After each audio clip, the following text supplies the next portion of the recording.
welcome back to the Caffeinated Classroom and this edition of Teacher Tip Happy Hour, where I give you quick, actionable tips that you can use right now in your classroom and beyond. And the tips that we're talking about today are extremely timely. In fact, I wasn't actually planning on making this video just yet, but I am sitting and I am watching the news and I am watching things unfold as they pertain to closures of different schools and different institutions all around our country in response to the coronavirus pandemic. And I am a person who likes to try and control the things that I can when everything feels out of control. It is part of my anxiety and is part of what makes me a teacher, quite frankly.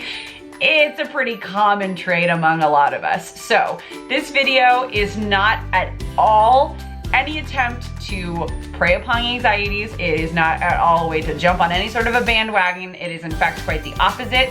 I believe that it is our responsibility as educators to bring as much normalcy and as much stability to our students as we can when events like this, obviously of this magnitude, I have never seen something quite like this before. So this is unprecedented for me in my 36 years on this planet. You know it's going to be freaky for our students, and I want to help you, my fellow educators out there, do what I'm going to try and do, which is try to bring normal and calm to our students' lives. So let's talk about what we can control, which is how to make sure our students have a quality education that is as normal as possible. And the way that we can do that virtually is by offering digital content. I'm going to talk to you about my plan for digitizing my content. I'm going to talk to you about 3 ways to start. I'm going to talk to you today about the first 3 steps to take if you need to digitize your content in order to teach your students virtually. Let's get started.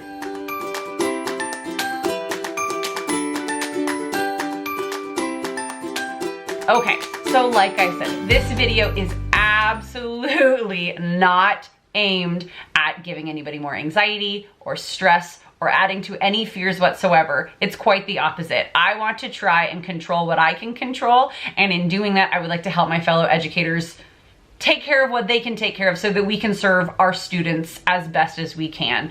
And I really honestly think that with these school closures that have started to roll out at this time, my school, and I believe most of my county, is not closing. I just want to make sure that those of you who do have your schools closing or look like they're going to close, you might have at least some steps to take. Because when you look at something like, I have nothing digital, or I have only partial computerized or digitized curriculum, and then having to deliver wholly virtual or wholly digitized curriculum, that's a huge undertaking. So let's look at some steps that we can take in order to approach that. So the very first thing that can be done is to take a look at a curriculum calendar as a whole and see where some dates can get moved around. I think most often when it's something that's shifting completely to a digital format, due dates that you might have for things that would be happening in class and then it'll be due the next day, they might have to move out a little bit because student understanding is going to be a little bit harder to achieve when it's not instructor to student like face to face and they're actually getting something from their computer screen. So if anything, some due dates need to move out maybe. There might be some less necessary assignments and activities that can get pushed aside so that then the assignments that really are necessary and really are good practice and skill building can be richer and can last a little bit longer and can be more developed in a digital format. So looking at that calendar, moving dates around and seeing where things can kind of be smoothed over in order to make it the most accessible for students is, I'd say, step number 1. And a little caveat to step number 1 is seeing within there as much routine as we could make with our curriculum. So if there's something normally that we do in class on Monday, would that still make sense in a digital format to happen on a Monday? Or like, how could those things kind of still plan out? For instance, in my classroom, most Wednesdays we do writing practice. So that would be something that I would hold on to because my students would know what to expect. Like Wednesdays is writing, right? It's a pretty obvious W thing that I was working on there, but you can just see what I mean by that, just to try and hold on to normalcy for our kiddos. Another thing that can go into that calendar and looking at scheduling is the first like step at giving content to students. And so what I would do, and even just figuring out how the heck to begin after you've looked at due dates, after you've looked through a calendar, is to say, okay, what are my daily agendas as I go through, like maybe take 1 week at a time is what I plan to do. Take 1 week at a time, look at each day's learning objectives, and how can that then be translated into a student checklist or a student to-do list, where students can see like a slide a day and have hyperlinked things that they can access so they know exactly what is expected of them and they can get through that and they know exactly what they need to get done each day, and do that sort of a thing.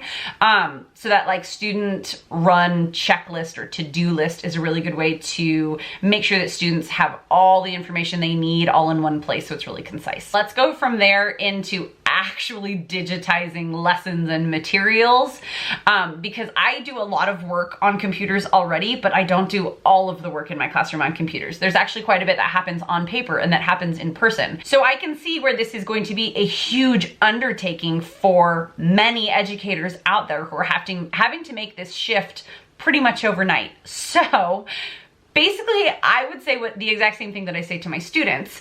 Do the easy stuff first. Look at the stuff that's already digital and see how it can become even easier and even more user-friendly for students to access. See what is the easiest to digitize from those little student to-do lists and attack those things first. One thing that I am working on that I will make available down below this video in the description box is a little quick sheet of apps that teachers can use for providing content and delivering instruction to students, and also having students interact with and practice. For instance, if there's something that a YouTube video could be shown for that would normally happen in class and then have a discussion afterwards, Edpuzzle is a fantastic app where you can take video and actually lecture over the video, ask questions as students go through the video, short answer, multiple choice questions, all kinds of good stuff. Take notes. It is a fantastic platform for that sort of instruction. Another way to do things, if you're going to have a class discussion, for instance, is to just flip that into a digital discussion with like Google Classroom or other sort of discussion thread, or use something like Flipgrid if that's something accessible that your students would be able to get onto. So like I said, I'm going to make a quick sheet of a whole bunch of different things. I am crowdsourcing right now on Instagram. So many of you watching this may have sent me some suggestions. Thank you if you did. And I'm going to have all those things hyperlinked, so it's all in one place and it's really easy for teachers to be able to access and get through these things as quickly as possible. The last thing is to look at the big stuff that needs to be digitized and things that would need to be wholly rethought and wholly reworked. I think saving those for the end is the most practical way to do things, because then you'll be able to weed out the really unnecessary stuff, because the stuff that you go, no, I have to change this, that's going to be the stuff that your students really need, and that's going to be the real meat of your curriculum and of their education in your class. And that's going to be the best stuff for you to spend your energy on that's like difficult. So once again, I just want to say, if you are going through a school closure right now, I hope that everything is okay. I hope that this is as smooth as possible, and I hope that you are finding ways to create normalcy and to create routine and be there for your students in any way that you can. I know that a lot falls on our shoulders as educators, and this is no different. I expect out of my own kids' teachers the same sort of thing that I know parents expect out of me for their students, and that's just the reality of our jobs, and I find that to be a privilege that I am there for other people's kids, and I hope that you feel that same way as well. I hope that this is helpful. If you have some more suggestions that could make our colleagues' lives a little bit easier in a time of transition into digitizing curriculum or something like that, will you please leave them in the comments down below, and as we come up with more ideas, I'm sure things will be shared on Instagram and on other social media, so if you are not already following me there, I will share whatever I come up with. If you're finding this helpful, please give this video a thumbs up and share it with somebody else who you know it could help. And until we meet again, I'll see you guys next time. Bye.